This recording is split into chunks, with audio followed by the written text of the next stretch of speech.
All right, here with head women's triathlon coach Kinsey Mattison.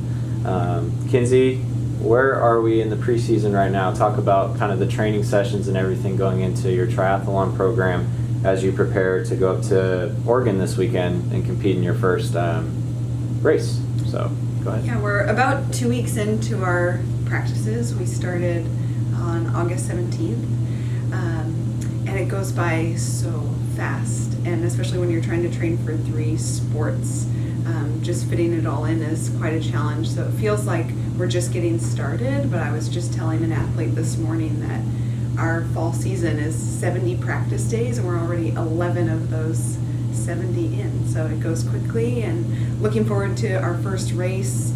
We'll race against Willamette in a swim run format, which is not our typical race, but a lot of teams start out with a swim run early in the season just because it's easier to put on.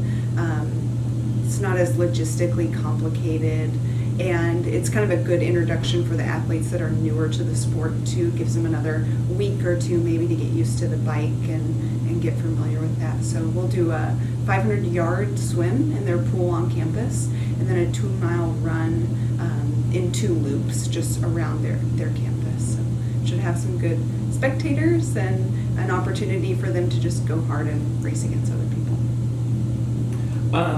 One of the things we talked about last year was sort of the short lead time between kind of your starting as head coach and then the season ending, and just kind of how hectic it was, obviously with it being an emerging sport in the NCAA too, and sort of the way you have to find athletes. What has it been like to have a complete off season? That just having a whole year under your belt. How much does that change what this year has looked like?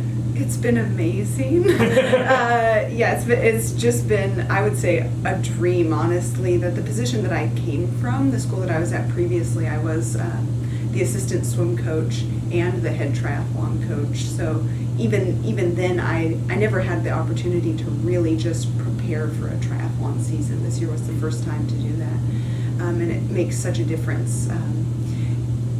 I would say the 2 weeks before our season this year, I was still wishing for another month to plan and prepare, but it just is night and day difference from last year in terms of what I've been able to get ready with the season, ordering gear, even the people that we have, even if they're new to triathlon, they've had all summer to mentally and physically prepare, and so they're all coming in hungry to improve and just excited about the opportunity, and it's been great. One thing I wanted to ask about too is I feel like there's crossover. You have athletes from other programs within Humboldt as well, right? And I'm just curious how, when you have the full, I think a lot of last year, based on conversations, was sort of just kind of even getting them just to a baseline level of speed. But how is the refined training of managing, whether it is your own athletes or athletes in other sports, and obviously the immense conditioning involved? How do you manage that aspect? This year is a little different. We shared more athletes last year. A lot of them were doing cross-country running and triathlon, which are both fall sports, which was just a real challenge. It's a lot on an athlete if they're racing almost every weekend. They're trying to manage practicing with 2 teams, and so there could potentially be crossover, but this year we only have 1 athlete that's doing that just because of that load. It's a lot of classes missed. It is hard to get them trained up for the other 2 sports when they're at cross-country practice. So less and less we'll be sharing athletes and having more people that come here intending to do triathlon. And with that, there's the opportunity of it's less teaching them how to ride a bike and teaching them how to swim, and more training them physically to do triathlon faster, which is a good place to be. I guess I feel like obviously it's such a novel thing. So what would, a heavy question, but what would amount to success, I feel like, for you, for your vision for the program in terms of this season?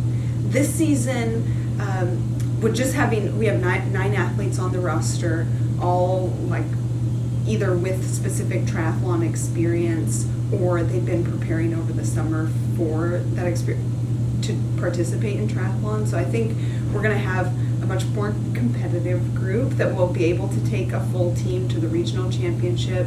My hope is that we have a full team of 7 qualify for the national championship. And I think it is realistic for us to be in the top half of the Division II teams in the country. So last year we were 12th at nationals. There are 17 Division II teams in the country. I think it's very possible that we could be 6th or 7th this year at nationals. That's my goal. Little kind of curious question. We touched on it last week, but you are the only Division II school on the West Coast, correct? So what was that like for recruiting, triathletes, I guess, to the West Coast? Was that a challenge for you, or was that something that you kind of used to your advantage this past year when trying to build out that roster from a lot of crossover athletes to people that have experience doing the swimming, the biking, the racing, that kind of stuff?